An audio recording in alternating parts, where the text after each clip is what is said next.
सुप्रभात छात्रगण। आप लोगों ने कई बार ये बताया कि संस्कृत, तो संस्कृत पाठ के साथ आज मैं उपस्थित हूँ।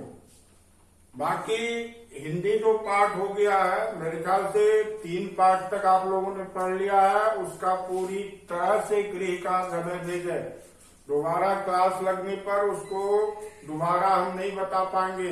जो आपकी उसमें समस्या हो अभी बता सकते हैं, क्योंकि समय लगातार आगे आता जा रहा है। तो अब संस्कृत में आज आप देखेंगे, पहला पाठ तो नहीं है, ये प्राक कथन है। प्रारंभिक अंश में कोई भी कार्य शुरुआत करने से पहले हम लोगों की परंपरा रहती है कि ईश्वर का ध्यान करें। तो ईश्वर का ध्यान करने के लिए ही यह श्लोक दिया गया है। शिव वंदना। शिव तो आप जानते होंगे, शंकर जी का नाम है, लेकिन शिव का अर्थ होता है कल्याण। तो शिव वंदना, शिव वंदना में आपको 2 मंत्र दिए गए हैं, 2 श्लोक दिए गए हैं। उसे आपको ग्रहण करना है। पहले ध्यान से सुनेंगे तब वह याद हो जाएगा। समझ गए? तो मैं आपको तेजी में यह श्लोक पढ़ रहा हूँ और बिल्कुल स्पष्ट करके पढ़ रहा हूँ, आप लोग उसको ग्रहण करें। निराकार मोंकार मूलम, निराकार मोंकार मूलम तुरीयम गिरिज्ञान गोतीत मीसम, गिरा ज्ञान गोतीत मीसम, गिरा ज्ञान गोतीत मीसम गिरीशम। पुनः सुनिए। निराकार मोंकार मूलम तुरीयम गिरा ज्ञान गोतीत मीसम गिरीशम, करालम महाकाल कालम कृपालम गुणागार संसार पारम नमोहम। करालम महाकाल कालम कृपालम गुणागार संसार पारम नमोहम। निराकार, शिव के लिए क्या कहा गया है? निराकार। निजोड़ आकार, निराकार, जिसका भी कोई आकार नहीं हो। ओंकार मूलम, जिसका मूल ओम हो। ओम, ओंकार मूलम, जो ओंकार मूल में है। तुरीयम, जिनका कोई राज्य नहीं है। गिरीशम, जो पहाड़ों के वासी है, कैलाश पर्वत पर रहने वाले, तो जो पहाड़ के वासी है। गिरा ज्ञान गोतीत मीसम, गिरा, गिरा माने होता है वाणी, शब्द, ज्ञान, गोतीत अति, वर्तमान से परे यानी अतीत, जो कैलाश पर रहते हैं, जो पर्वतवासी है, जो कि सभी ज्ञान शब्द से परे है। करालम, जिनका रूप भयानक है। महाकाल कालम, जो काल के स्वामी है, समय जिसके बस में है, जो काल के स्वामी है। कृपालम, जो अत्यंत उदार और दयालु है। गुणागार, जो गुणों के आगार है। आगार यानी भंडार, जो गुणों के भंडार है। संसार पारम, जो पूरे संसार से परे है, अलग है, जो समस्त संसार से अलग है। न तो हम अहम, न तो मैं उस शिव जी को वंदना करता हूँ, शिव जी के सामने अपना मस्तक झुकाता हूँ। अब दूसरा देखिए, इसमें श्लोक तुषारादृशकाश गौरम गंभीरम मनोभूत कोरि प्रभाश्री शरीरम स्फुरन मौलिक कल्लोलिनी चारु गंगा लसद भाल बालेन्दु कंठे भुजंगम। तो तुषारादृश्य क्या है? तुषारादृश्य काश, तुषारादृश्य काश गौरम शरीरम।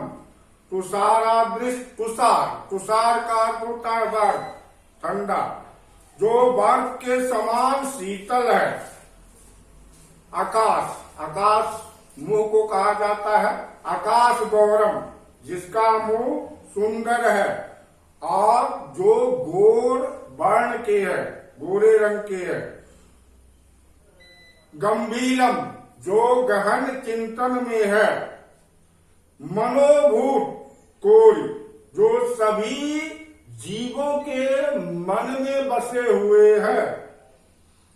प्रभाश्री शरीरम, प्रभा माने चमक, जिसके श्री, जिसके मस्तक पर तेज विराजमान है। स्फुरन मौलि, स्फुरम मौलि, जिसके जटाओं, जिसके माथे पर तेज है, चमक है, जिसके माथे पर तेज है। कल्लोलनी चारु गंगा, और जिनकी जटाओं में लहराती गंगा है। चारु माने होता पवित्र, जिनकी जटाओं से गंगा निकलती है, आप लोग जानते हैं। जिनके जटाओं में लहलहाती गंगा है। लसद भाल, भाल माने मस्तक, जिसको आप लोग अंग्रेजी में फोर हेड कहते हैं, तो वह हो गया भाल। लसद भाल, लसद माने होता है शोभायमान, जिनके का मस्तक पर बालेन्दु, बालेन्दु छोटा सा चंद्रमा देखेंगे, शिव जी के माथे पर छोटा चंद्रमा, उसी को कहते हैं बालेन्दु। तो फिर से देखिए, लसद भाल बालेन्दु, जिनके मस्तक पर शुरुआती चंदा यानी द्वितीय का चांद, पतला सा चंदा विराजमान है। कंठे भुजंगम, और जिसके गले में सांप लटका हुआ। भुजंग माना सांप। मैं ऐसे कल्याणकारी शिव की वंदना करता हूँ। ये शिव वंदना हुआ। ये श्लोक को, मंत्रों को याद रखना है। अर्थ तो आप जान ही गए, फिर से मैं दोनों यह श्लोक को पठन के योग्य कहता हूँ। निराकार ओंकार मूलम तुरीयम गिरा ज्ञान गोतीत मीशम गिरीशम करालम महाकाल कालम कृपालम गुनागार संसार परम नतोहम। तुषारादृशकाश गौरम गंभीरम मनोभूत कोरि प्रभाश्री शरीरम लसद भाल स्फुरन मौल कल्लोलिनी चारु गंगा लसद भाल बालेन्दु कंठे भुजंगम। हो गया ये। अब पाठ नंबर 1, जिसमें आप पढ़ेंगे रामायणम। अभी तो रामायण की धूम है, आप लोग देखते होंगे रामायण। कई कई चैनल वाले को शुरू करना पड़ा है, सबका मीटर डाउन कर दिया है रामायण ने। तो इससे पता चलता है कि भारतीय संस्कृति में रामायण का बड़ा ही महत्वपूर्ण स्थान है। और इसके रचयिता वाल्मीकि जी है। और वाल्मीकि जी किस तरह से आदि कवि हुए, इसको लेकर यह पाठ लिखा गया है रामायणम। तो रामायणम के कुछ अंश पढ़ रहा हूं। तो देखिए कि प्राचीन काले वाल्मीकि नामना एक ऋषि आसी। प्राचीन काल में यानी पुराने समय में वाल्मीकि नामक एक ऋषि थे।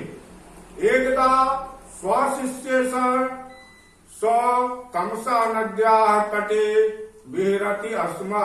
एकदा माने एक बार स्वशिष्य सह अपने शिष्यों के साथ, स माने वह, तमसा नद्या तटे तमसा नदी के किनारे, विहरति अस्मा घूम रहे थे, विहार कर रहे थे। किसी भी वर्तमान काल में जब अस्मा संस्कृत में जोड़ देते हैं तो भूतकाल हो जाता है। विहरति माने विहार करते हैं, अस्मा जोड़ दिए तो विहार करते थे। तो एक बार वे अपने शिष्यों के साथ तमसा नदी के तट पर विहार कर रहे थे। सव्याधेन विद्धम एकम क्रोंचम अपश्यत। उन्होंने तदैव सह, तदा जोड़े तदैव, इसके बाद भी उन्होंने व्याधेन, व्याधा कहते हैं शिकारी को, आगे तक, तो उन्होंने शिकारी द्वारा मारे गए बाण से बिंधे एक क्रोंच पक्षी को देखा।